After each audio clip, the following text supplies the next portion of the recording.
పాకిస్తాన్లో అంతర్యుద్ధం మొదలైంది. నిరసనలతో పాకిస్తాన్ అట్టుడుకుతోంది. ఇమ్రాన్ ఖాన్ మృతి వార్తలతో పాక్లో హై టెన్షన్ మొదలైన విషయం మనకు తెలిసిందే. రావల్పిండి, ఇస్లామాబాద్లో 144 సెక్షన్ కొనసాగుతోంది. మాజీ ప్రధాని ఇమ్రాన్ ఖాన్ కు అనుకూలంగా భారీగా ర్యాలీ తీస్తున్నారు ప్రజలు. ఇమ్రాన్ ఖాన్ ను చూసేందుకు అనుమతించాలంటూ ఇమ్రాన్ ఖాన్ మద్దతుదారులు ఇంకా డిమాండ్ చేస్తూనే ఉన్నారు. ఆందోళనకారులను పోలీసులు చెదరగొట్టారు. దేశవ్యాప్తంగా బహిరంగ సభలు, ర్యాలీలు నిషేధించారు. అయితే మరోవైపు ఎట్టకేలకు ఇమ్రాన్ ఖాన్ ను కలిసేందుకు ఇమ్రాన్ ఖాన్ సోదరికి పాక్ ప్రభుత్వం పర్మిషన్ ఇచ్చింది. ఇమ్రాన్ ఖాన్ ని చూపించింది. కానీ ఇమ్రాన్ ఖాన్ విషయంలో తన సోదరి అసంతృప్తి వ్యక్తం చేస్తున్నారు. ఏదో పేరుకి బ్రతికున్నాడే కానీ సాధారణ వ్యక్తిగా లేడు అతను. చిత్రహింసలు పెడుతున్నారు, మానసికంగా చిత్రవద చేస్తున్నారు ఇమ్రాన్ ఖాన్ ని అంటూ బయటకు వచ్చి ఆవేదన వ్యక్తం చేసినటువంటి పరిస్థితి ఉంది. సో అసలు ఇమ్రాన్ ఖాన్ పరిస్థితి ఏంటి, ప్రజెంట్ అతని కండిషన్ ఎలా ఉంది, ఆయన్ని చూసిన తర్వాత వాళ్ళ సోదరి ఏమంటోంది, ఒక్కసారి తన మాటల్లోనే విందాం.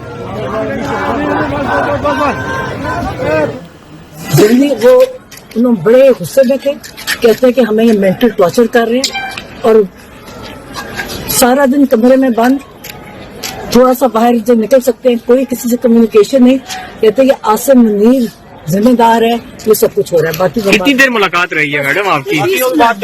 डिटेल में बात। अच्छा, सेहत उनकी ठीक है? अल्हम्दुलिल्लाह सेहत अल्हम्दुलिल्लाह ठीक है, मगर दिल्ली वो उन्होंने बड़े गुस्से में थे, कहते हैं कि हमें ये मेंटल टॉर्चर कर रहे हैं और सारा दिन कमरे में बंद, थोड़ा सा बाहर जब निकल सकते हैं, कोई किसी से कम्युनिकेशन नहीं। कहते हैं कि आसिम मुनीर जिम्मेदार है, ये सब कुछ हो रहा है। बाकी कितनी देर मुलाकात रही है मैडम आपकी? डिटेल में बात। अच्छा, మొత్తం మీద ఇమ్రాన్ ఖాన్ ని కలవడానికి వాళ్ళ సోదరికి పర్మిషన్ ఇచ్చారు. కానీ అతన్ని మానసికంగా హింసిస్తున్నారు అంటూ వాళ్ళ సోదరి చెప్తోంది. మరోవైపు ఇమ్రాన్ ఖాన్ ని చూపించిన తర్వాత కూడా తెహ్రీకే ఇన్సాఫ్ పార్టీ నుంచి కానీ లేదంటే ప్రజల నుంచి కానీ ఎందుకని ఈ నిరసనలు ఆగడం లేదు? ఈ నిరసనలు కేవలం ఇమ్రాన్ ఖాన్ కోసం మాత్రమే కాదా, ఇంకా బలమైన కారణం ఉందా ఈ నిరసనల కోసం అనే ప్రశ్న ఖచ్చితంగా ఇక్కడ వస్తుంది. ఇక్కడ రెండు కారణాలు కనిపిస్తున్నాయి. ఒకటి, ఇమ్రాన్ ఖాన్ ప్రస్తుతానికి బ్రతికే ఉన్నప్పటికీ అతి త్వరలో అతన్ని అడ్డు తొలగించుకోవాలని కొందరు భావిస్తున్నారు.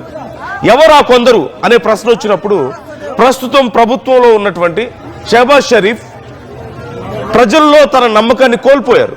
ప్రజలకి ఆయన మీద నమ్మకం కోల్పోవడం, మునీర్ని అడ్డు మునీరేమో షహబాజ్ షరీఫ్ని ఒక ఆట బొమ్మలాగా వాడుకుంటూ ఉండడం, ఇష్టం వచ్చినట్లుగా సైన్యం అక్కడ రాజ్యం ఏలుతూ ఉండడం, ప్రపంచ దేశాల ముందు పరువు పోగొట్టుకుంటుండడం, ఇలా ఈ విషయాలన్నీ చూసిన తర్వాత ప్రజలు ముఖ్యంగా ఆకలితో అలమటిస్తూ ఉండడం, కరువు కాటకాలతో పాకిస్తాన్ ప్రజలు అల్లాడిపోతున్నారు. ఇవన్నీ ఒక ఎత్తు అయితే అక్కడి ప్రభుత్వాలు, అక్కడి రాజకీయ నాయకులు, అక్కడి సైన్యమేమో యుద్ధాలంటూ పరిగెడుతుంది. సో ఇవన్నీ చూసిన తర్వాత ప్రజల్లో విపరీతమైన వ్యతిరేకత వ్యక్తం అవుతుంది. సో నెక్స్ట్ ఇంకెవరున్నారు ఆల్టర్నేటివ్ ఇక్కడ అధికారం చేపట్టడానికి అంటే ఇమ్రాన్ ఖాన్ కనిపిస్తున్నాడు. ఇప్పటికే ఇమ్రాన్ ఖాన్ పార్టీకి కొంత ప్రాధాన్యత పెరుగుతోంది. ఇమ్రాన్ ఖాన్ కి మళ్ళీ పాపులారిటీ పెరుగుతున్నట్లుగా తెలుస్తోంది. అవినీతి ఆరోపణలతో ఇమ్రాన్ ఖాన్ ని తీసుకెళ్లి జైల్లో వేశారు.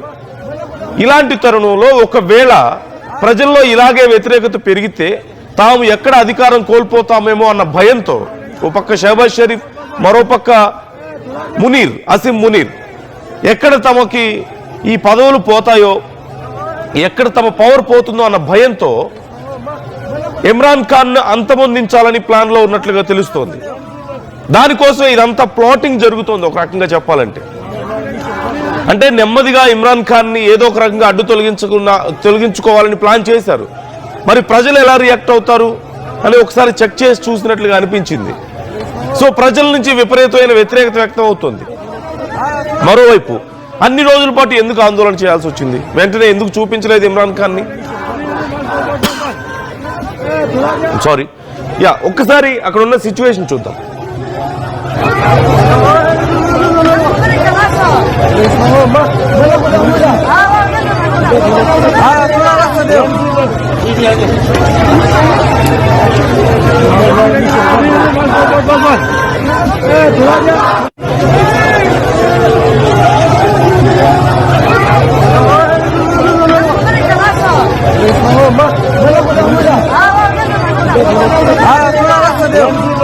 ये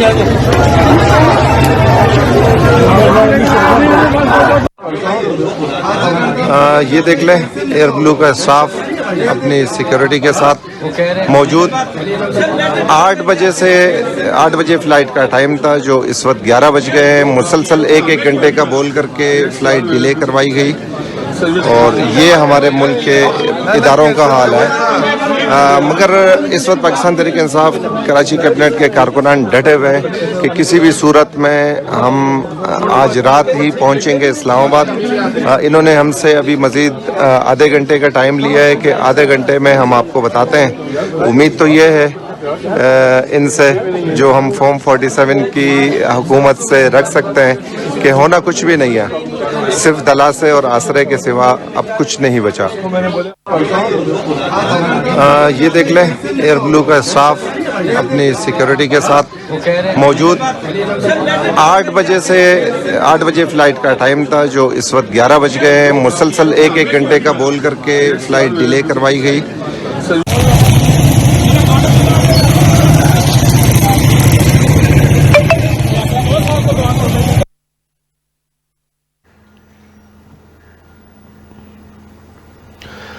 పాకిస్తాన్లో చాలా ఫ్లైట్ సర్వీసులు ఇప్పటికే క్యాన్సిల్ అయ్యాయి. అక్కడ ప్రజా రవాణాకి ఇబ్బంది అవుతుంది. ప్రజలందరూ రోడ్ల మీదకి వచ్చారు. కేవలం తెహ్రీక్ ఇన్సాఫ్ పార్టీకి సంబంధించిన వాళ్ళు మాత్రమే కాదు, కేవలం ఇమ్రాన్ ఖాన్ పార్టీకి సంబంధించిన వాళ్ళు మాత్రమే కాదు, సామాన్య ప్రజలు కూడా భారీగా రోడ్ల మీదకి వస్తున్నారు, ఆందోళన వ్యక్తం చేస్తున్నారు. అక్కడ ప్రజల మీద లాఠీ చార్జీలు అవుతున్నాయి, తీవ్రంగా కొడుతున్నట్లుగా తెలుస్తుంది. బయటకు వస్తున్నటువంటి ప్రజల మీద దాడులు చేస్తుంది అక్కడ సైన్యం, పోలీసులు. సో ఇప్పుడు అతి త్వరలో మనం చాలా రోజుల నుంచి మాట్లాడుకుంటున్నాం, ఆర్టీవీ చాలా సందర్భాల్లో చెప్పింది అతి త్వరలో పాకిస్తాన్లో అంతర్యుద్ధం రాబోతోంది అని. ఇప్పటికే మొదలైంది ఆ పరిస్థితి. ఇది కేవలం ఇమ్రాన్ ఖాన్ ఏదో గొప్ప వ్యక్తి అని అక్కడ ప్రజలు అతని కోసం ఆందోళన వ్యక్తం చేయడం లేదు. అతని మీద ప్రేమతో ఇదంతా, అంటే కేవలం అతనుంటే ఏదో పాకిస్తాన్ అద్భుతంగా అభివృద్ధి చెందుతున్న ఉద్దేశం కాదు. ఇప్పుడున్న వాళ్ళు ఇంకా పనికిమాలిన వాళ్ళు కాబట్టి, ఇప్పుడున్న వాళ్ళు ఇక డైరెక్ట్గా టెర్రరిస్టులు అక్కడికి వెళ్ళి కూర్చున్నారు కాబట్టి, ఇమ్రాన్ ఖాన్ కూడా చేయాల్సినవన్నీ చేశాడు తప్పులు. అతన్ని వ్యతిరేకించిన వాళ్ళ మీద కేసులు పెట్టాడు, వాళ్ళని హింసించాడు, లేదంటే టెర్రరిస్ట్ గ్రూప్స్కి అతను ఒకప్పుడు మద్దతుగా ఉన్నాడు. సో అతను అవినీతికి పాల్పడ్డాడు. చేయాల్సిన పనికిమాలిన పనులన్నీ ఇమ్రాన్ ఖాన్ కూడా చేశాడు. కానీ అంతకంటే పనికిమాలిన వాళ్ళు ఇప్పుడు అక్కడ చైర్లో కూర్చున్నారు. షహబాజ్ షరీఫ్ని ఒక బొమ్మలాగా, కీలు బొమ్మలాగా అసీం మునీర్ ఆడిస్తున్నాడు. ఒకానొక సమయంలో షహబాజ్ షరీఫ్ని అసలు ఈ రాజకీయ పార్టీలన్నీ పక్కకు నెట్టేసి నేను అధికారం చేపడతాను, పూర్తిగా నా సైన్యం అధికారం చేపడుతుంది, మీరు మాకు సహాయం చేయండి అని ట్రంప్ దగ్గర డిస్కస్ చేసినట్లుగా కూడా ఒక పెద్ద చర్చ జరిగింది వైట్ హౌస్లో అసీం మునీర్ని కూర్చోబెట్టి మాట్లాడినప్పుడు. అయితే ట్రంప్ డైరెక్ట్గా నేను సపోర్ట్ చేస్తే నాకు తలనొప్పులు వస్తాయి, నేను చేయనని చెప్పినట్లుగా సమాచారం. కానీ ఇప్పుడు ఇక అసీం మునీర్ గేమ్ మొదలుపెట్టాడు నెమ్మదిగా. ఇప్పుడు ఎలాగో షహబాజ్ షరీఫ్ తన చేతిలో కీలుబొమ్మలాగా ఉన్నాడు, ఏం మాట్లాడలేని పరిస్థితి, తాను ఏం చేసినా సరే సైలెంట్గా ఉంటాడు. సో ఇప్పుడు ఒకవేళ ప్రజల్లో మరో పక్క వీళ్ళు చేస్తున్నటువంటి పనుల మీద వ్యతిరేకత వస్తుంది, ఎవరున్నారు అడ్డు అన్నప్పుడు ఇమ్రాన్ ఖాన్ కనిపించాడు. ఇమ్రాన్ ఖాన్కి ఇప్పుడు నెక్స్ట్ ఆల్టర్నేటివ్ ఇమ్రాన్ ఖానే ఉన్నాడు కాబట్టి ఇమ్రాన్ ఖాన్ని అడ్డు తొలగించుకుంటే, కుదిరితే షహబాజ్ షరీఫ్ను కూడా తర్వాత అడ్డు తొలగించుకొని తానే ఇక పూర్తిగా పాకిస్తాన్ని హస్తగతం చేసుకోవాలని అసీం మునీర్ ప్లాన్ చేశాడు. కానీ ఒకవేళ లేదు అలా కుదరకపోయినా సరే, రాజకీయ పార్టీలను పూర్తిగా తొలగించలేకపోయినా తన చేతిలో కీలుబొమ్మలాగా పెట్టుకోవడానికి అవకాశం ఉంటుంది కదా అనుకున్నాడు. అసలే ఉందే అంతంత మాత్రపు ప్రజాస్వామ్యం అనేది పాకిస్తాన్లో ఎక్కడో కనిపిస్తుంది. 100లో ఒక 5%, 10% కనిపిస్తుంది. ఇప్పుడు ఆ కొద్దిపాటి ప్రజాస్వామ్యం కూడా పోతుంది. అంటే రాజకీయ పార్టీలు అనేవి అసలు పూర్తిగా లేకుండా చేయాలనేది అసీం మునీర్ ప్లాన్గా కనిపిస్తోంది. దానికోసం ఎంత పెద్ద డ్రామా నడుస్తోంది. And as per the sources Imran ఖాన్ని అతి త్వరలో ఇక ప్రాణాలతో లేకుండా చేస్తారు అంటూ తెలుస్తోంది. అతని ప్రాణాలు తీయడానికి ఇప్పటికే ప్లాన్ చేసుకున్నారు. It's all a plot. ఇప్పుడు జరుగుతున్న ఈ డ్రామా అంతా కూడా ఇట్స్ ఎ ప్లాట్. సైకలాజికల్గా అక్కడ ఉన్నటువంటి పాకిస్తాన్ ప్రజల్ని ప్రిపేర్ చేస్తున్నట్లుగా కనపడుతోంది. అసలు ప్రజలు ఎలా రియాక్ట్ అవుతారో చూశారు. రాజకీయ నాయకులు అనేది లేకుండా చేయాలనేది అసీం మునీర్ ప్లాన్గా కనపడుతోంది. America is deeply observing the situation అని చెప్తున్నారు. But what are they doing about this? ఇక్కడ అదే తెలియడం లేదు. ఎందుకంటే they both are being very close these days. మరోవైపు ఇస్లామిక్ కంట్రీస్ అన్ని కూడా భయపడుతున్నాయి, ఏం జరుగుతుంది పాకిస్తాన్లో అసలు అని. ఇలాంటి పరిస్థితులు చూసి ఇస్లామిక్ కంట్రీస్ భయపడుతున్నాయి. ఎందుకంటే ఇస్లామిక్ కంట్రీస్ అన్ని ఈ మధ్య యునైట్ అవుతున్నటువంటి సిచ్యువేషన్ మనం చూస్తున్నాం కదా. సౌదీతో పాకిస్తాన్కు మంచి సంబంధాలు కుదిరాయి, సౌదీతో కొన్ని అగ్రిమెంట్స్ కూడా చేసుకున్నారు, ఒకరికొకరు మద్దతుగా నిలబడాలని చెప్పేసి వ్యాపారానికి సంబంధించి, లేకపోతే అవసరమైతే యుద్ధం వచ్చి ఎవరి మీద దాడి జరిగితే, ఒకరి మీద దాడి జరిగితే రెండో వాళ్ళ మీద దాడి జరిగినట్లుగా భావించాలి అని కొన్ని బయలెటరల్ అగ్రిమెంట్స్ మనం చూసాం. వాటితో పాటు ఇప్పుడు ఖతార్ కానీ, మరోవైపు తుర్కీ ఎలాగో పాకిస్తాన్తో అంటకాగుతుంది కదా, మన మీద దాడులు చేయడానికి, మన మీద ఉగ్రదాడులు చేయడానికి తుర్కీ కూడా one of the major supporter కదా. సో వాళ్ళతోనే ఉంది. ఇక్కడ ఒక ఆఫ్ఘనిస్తాన్ మాత్రం పాకిస్తాన్తో యుద్ధం చేస్తున్నటువంటి పరిస్థితి కనిపిస్తోంది. మరోవైపు ఇప్పటికే బంగ్లాదేశ్ని దగ్గరికి తీసుకున్నారు, బాగానే వాళ్ళు క్లోజ్ అయిపోయారు. సో ఓవరాల్గా ముస్లిం కంట్రీస్ అన్ని యునైట్ అవ్వాలని చెప్పేసి అనుకుంటున్న సమయంలో ఒక ముస్లిం కంట్రీలో ఇప్పుడు గతంలో ఇరాన్ యుద్ధం చూసాం మనం ఇజ్రాయెల్తో, ఇప్పుడిప్పుడే కొంత సిచ్యువేషన్ అక్కడ నార్మల్ అవుతున్నటువంటి పరిస్థితి కనిపిస్తుంది. సో ఇలాంటి పరిస్థితుల్లో పాకిస్తాన్ లాంటి ఒక దేశం, అణ్వాయుధాలు కలిగినటువంటి దేశం, ఇలా అయిపోతే ఏంటి పరిస్థితి అని అక్కడ కొంత గందరగోళంగా ఉంది ఇస్లామిక్ కంట్రీస్లో కూడా. మరోవైపు మునీర్ అనే వ్యక్తి ఒకవేళ అక్కడ అధికారాన్ని చేపడితే ఎంత భయానకంగా ఉండబోతున్నాయి పరిస్థితులు అనేది ఇప్పటికే అతని స్టేట్మెంట్స్ చూస్తే మనకు అర్థం అవుతాయి. ఎందుకంటే భారతదేశం మీద దాడులు చేస్తామని ఇమ్రాన్ ఖాన్ కండిషన్ ఇప్పుడు చూడడానికి అతను మనిషిలా కనిపించినా అతని హెల్త్ కానీ physical and mental health is not stable అంటూ తెలుస్తోంది. అతి త్వరలో అతన్ని అతని ప్రాణాలు తీసేస్తారంటూ కొన్ని ఇంటర్నల్ సోర్సెస్ కూడా ఇప్పటికే డిస్కస్ చేసుకుంటున్నారు. ఆ తర్వాత అటు తిరిగి మళ్ళీ షహబాజ్ షరీఫ్ దగ్గరికి వెళ్ళే అవకాశం ఉంది. ఓవరాల్ గా it's a Munir game plan మొత్తం మీద చూస్తే. సో ఈ పూర్తిగా పాకిస్తాన్ని తన చేతుల్లోకి తీసుకోవాలి, రాజకీయ నాయకులు అనేది లేకుండా చేయాలి, పూర్తిగా సైన్యం పాలించాలి. హీ వాంట్స్ టు బికమ్ ఒక నియంత అవ్వాలి అని అతను అనుకుంటున్నాడు, ఒక సుప్రీం లీడర్ లాగా. He wants to become a supreme leader there, ఒక రూలర్ అవ్వాలనుకుంటున్నాడు పాకిస్తాన్కి. సో మీ ఒపీనియన్స్ ఎలా ఉన్నాయి ఈ విషయంలో? మీరేమనుకుంటున్నారు? ఓ పక్క ప్రపంచ దేశాల మధ్య యుద్ధ వాతావరణం, ఇంకో పక్క ఇలాంటి ఎక్స్ట్రీమిస్ట్ ఐడియాలజీ ఉన్నటువంటి, ఎక్స్ట్రీమిస్ట్ అని కాదు మోస్ట్ బ్రూటల్ ఐడియాలజీ ఉన్నటువంటి ఒక ఉగ్రవాది పాకిస్తాన్కి లీడర్ అయితే ఏమవుతుంది? Just imagine. ఆల్రెడీ ఆ సిమ్టమ్స్ కనిపిస్తున్నాయి. మరోపక్క నిన్న శ్రీలంకకు పంపించారు.